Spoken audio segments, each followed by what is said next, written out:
My job is to consult with our lawyers and do exactly what they tell me. So I just want to point out, and I'm not being facetious, Nelson Mandela was declared a terrorist by the United States of America until the year 2008. You're a terrorist and somebody else's terrorist may be two different things. That's the voice of Carolyn Parrish, the mayor of Mississauga, at a council meeting last week, trying to explain why she was going to let a vigil in memory of Hamas terrorist leader Yahya Sinwar go ahead in the main public square outside her city hall on November 26th. While at first it wasn't clear whether this vigil was just a social media hoax because local Muslim organizations in the city denied they had anything to do with it, a pro-Palestine group calling itself Canadian Defenders for Human Rights insisted it was real, a plan to mark the 40th day since Sinwar's death. Sinwar had been hiding in the tunnels of Gaza since the Hamas leader masterminded the worst slaughter of Jews since the Holocaust last October 7th. He was killed during an Israeli raid on October 16th. Despite growing outrage from politicians, including opposition leader Pierre Poilievre, Jewish groups from B'nai Brith to CIJA to Friends of Simon Wiesenthal, from Canada's Special Envoy to Combat Anti-Semitism Deborah Lyons, and others, Parrish was even asked to apologize for comparing Sinwar, who Canada regards as head of a terrorist organization, to Nelson Mandela, the beloved South African anti-apartheid leader and Nobel Peace Prize winner. She has not apologized. Then late Friday, Parrish doubled down and announced the vigil could still go ahead, even though it's on city property known as Celebration Square. Now, it's confusing whether this group needed a permit or didn't. The mayor says they didn't, but she insisted none was issued anyway. Plus, she said it would be fine because of freedom of expression and assembly under the Charter of Rights. That changed suddenly on Sunday. The organizer issued a news release saying they're canceling the vigil out of concerns for the safety of their supporters and for the city, but not, they say, because of, quote, any pressure from what they describe as, quote, the pro-Israel lobby, unquote, and their allies. They also said they're going to devote their efforts now to helping a big hunger crisis in Mississauga. While the news of the vigil's cancellation is being welcomed by members of Mississauga's Jewish community, they say the damage has been done either way by a mayor who has a long history of pro-Palestine views. I'd like to see her recognize the pain that this has brought to our community and the pain of her actions and words as a result as well. I'm not holding out a lot of hope for that. I'm Ellen Besner, and this is what Jewish Canada sounds like for Monday, November the 18th, 2024. Welcome to the CJN Daily, a podcast of the Canadian Jewish News and made possible in part thanks to the generous support of the Ira Gluskin and Maxine Granovsky-Gluskin Charitable Foundation.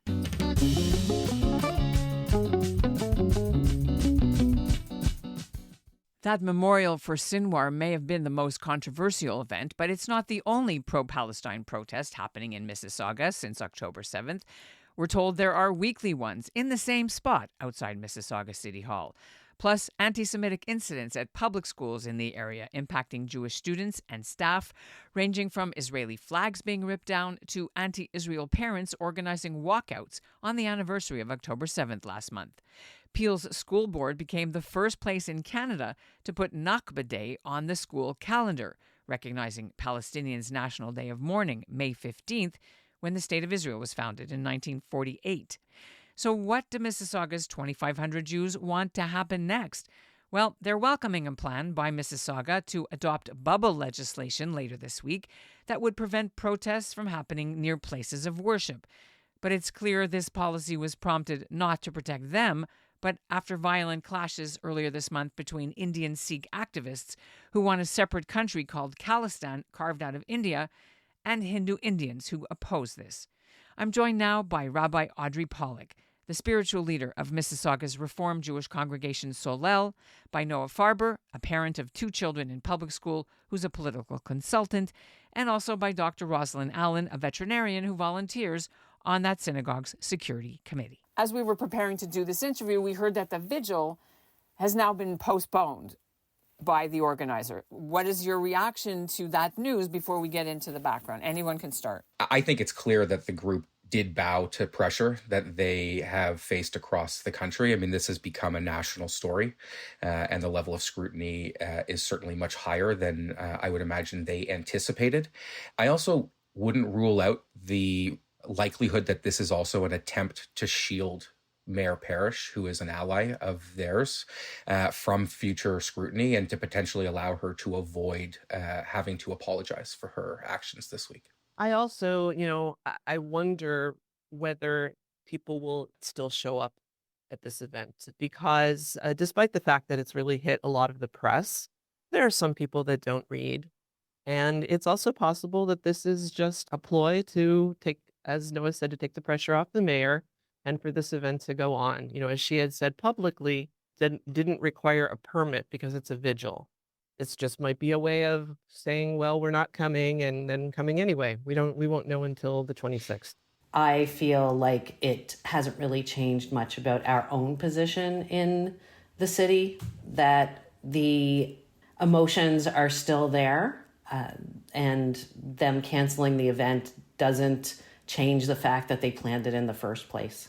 What does that look like, Roz, for you? It looks like there are factions within the city and within the city's government in particular that are not supportive of the Jewish community in Mississauga, and that has not changed with the cancellation of this particular event. This has been a very challenging, week and a half period for us and for the community here, and for the community writ large, I think, across the country. But it didn't start here. This is a microcosm, in a way, a bit of what we have seen off and on over the last year. It obviously is a very significant, extreme example. Yeah, this is not the starting point. What is the starting point? What has been?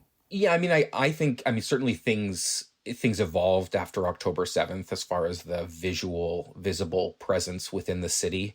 This vigil would not have been the first event that would have happened at Celebration Square, although certainly a very big difference between rallies that are people against the war or pushing for a ceasefire. Big difference obviously between that and an event which is celebrating a terrorist. But I think we've seen we've seen at schools school walkouts and protests with students. We've seen protests and things around the city on October 7th of 2024, which was, I know, personally very difficult to have to experience. Personally very difficult. What do you mean? Yeah, so on October 7th this year, so at the 1 year anniversary, there was a very coordinated effort to organize against us. There were groups that were doing banner drops at all of the major 400 series highway overpasses. There were protests and walkouts at schools. I had the unfortunate pleasure of visiting a middle school about 2 minutes from my home, where there was a group of 11 to 13-year-old kids who were out protesting at the behest of one parent. And it's hard. It's hard to see that, especially on that day. Why were you there? Was one of your children goes to that school?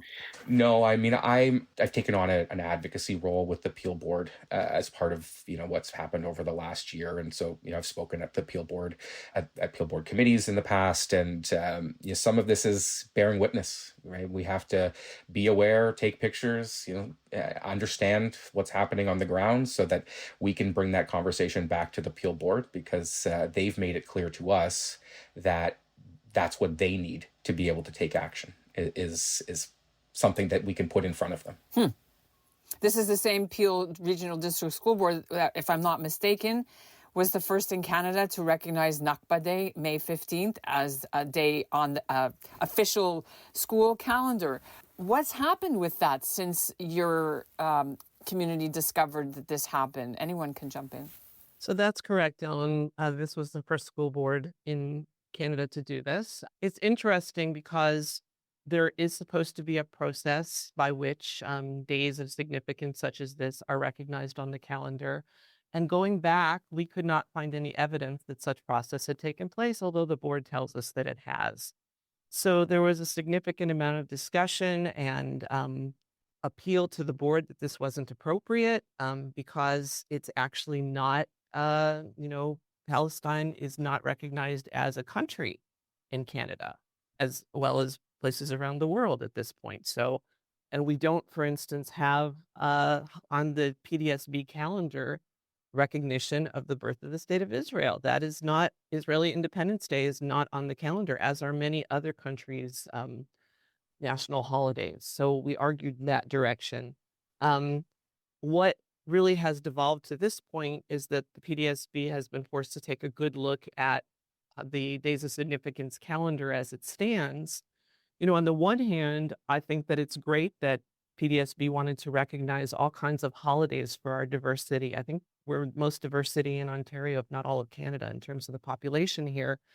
And we have people that have come here to Canada from all over the world because they believe this is a good place to live in a democratic country. But it's come down to political situation at this point. And so most days of significance have now been taken off the calendar in general at all. There are hardly any. We do have religious holidays on the calendar. That's been on the books for a while. And it's in an attempt, again, to recognize and support students as well as to alert teachers that there might be days on which students are absent. So right now, as far as you know, Nakba Day is no longer on the calendar, or it is? It is no longer on the officially recognized on the calendar. All right. So your delegation, Noah, back 7 months ago, where you said you personally had to stay on virtual depositions instead of coming in person to talk about this Nakba issue because you didn't feel safe doing that. Has that changed since then, now that the thing is off? I think that at the time that I gave that deputation, or I did the delegation to the council committee, it was not long after an incident that had happened at council where, at committee, where the chambers had been stormed by protesters. And in that context, because it was so recent, that I had concerns about, whether they could commit to being able to provide security and safety for me. I had a conversation with the clerk before I testified, and they basically told me they couldn't give me that assurance. And so I made the decision at that point that I was not prepared to take that unnecessary risk.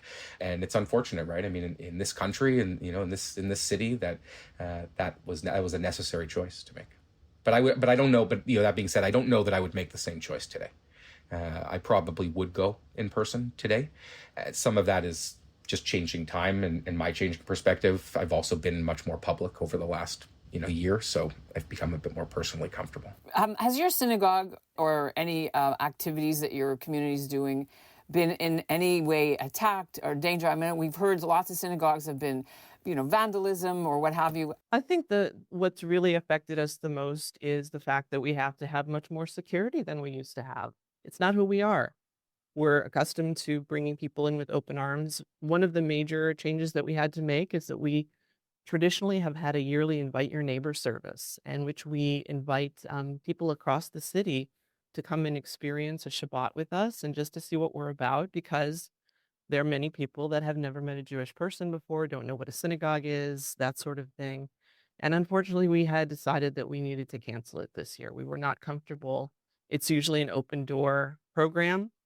We tried to figure out, could we have people RSVP, and decided that at this point, given the temperature in the community, it wasn't something we felt comfortable doing. And it was canceled as well over COVID, but I can remember the very last one that we had before COVID in February 2020. And it was amazing. And it was such a great coming together of the community. And I do want to emphasize that the Jewish community, particularly Solel, has been very active in the city of Mississauga. We are part of the formation of the food bank, Pathways Community Housing as well, and we still are. The Interfaith Council of Peel.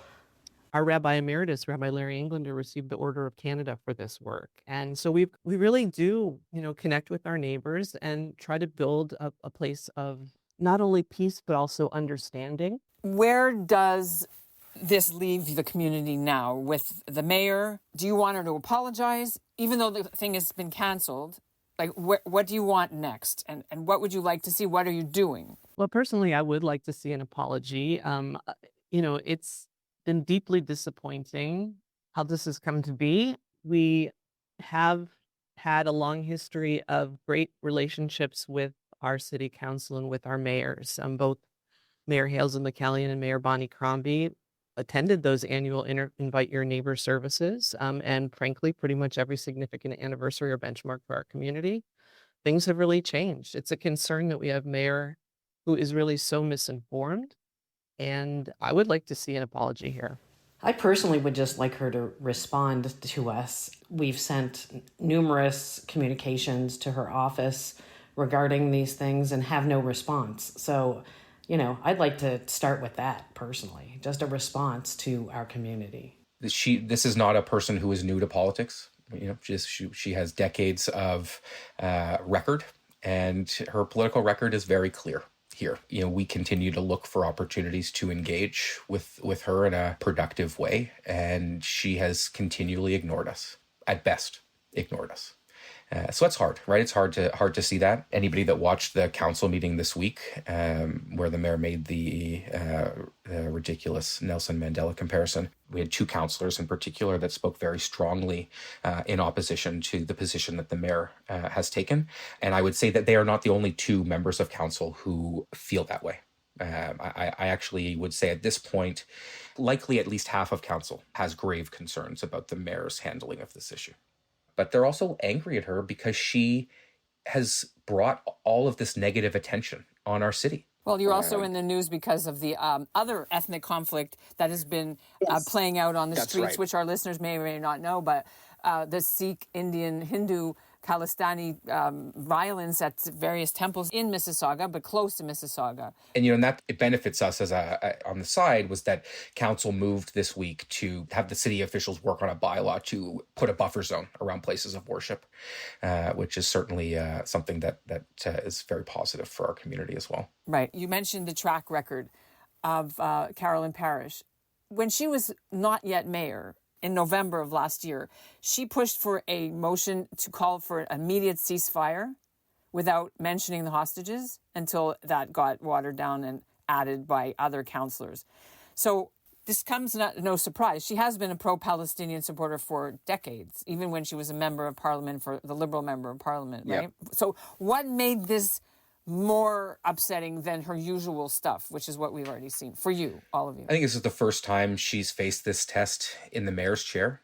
And there's a difference between, one of 13 councillors, making a statement like that versus the person who represents the entire city. I mean, we're not after the mayor in any way, really, personally, but we feel perhaps she's not the mayor for all of the people of Mississauga, including us. And I want to believe what's happening is not representative of our city, but it's very hard to believe that right now. Mississauga has been a great place to live, still is, in many ways.